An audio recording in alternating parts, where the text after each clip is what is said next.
مومنو جہاد کے لیے ہتھیار لے لیا کرو، پھر یا تو جماعت جماعت ہو کر نکلا کرو یا سب اکٹھے کوچ کیا کرو۔ اور تم میں کوئی ایسا بھی ہے کہ خواہ مخواہ دیر لگاتا ہے اور پیچھے رہ جاتا ہے، پھر اگر تم پر کوئی مصیبت پڑ جائے تو کہتا ہے کہ اللہ نے مجھ پر بڑی مہربانی کی کہ میں ان میں موجود نہ تھا۔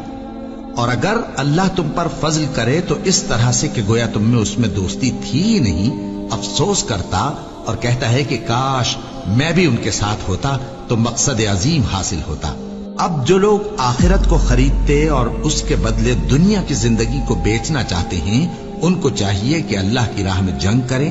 اور جو شخص اللہ کی راہ میں جنگ کرے پھر شہید ہو جائے یا غلبہ پائے،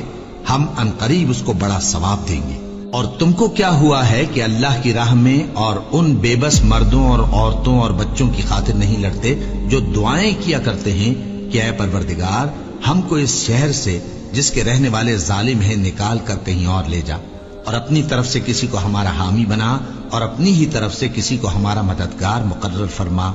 جو مومن ہیں وہ تو اللہ کی راہ میں لڑتے ہیں، اور جو کافر ہیں وہ شیطان کی راہ میں لڑتے ہیں،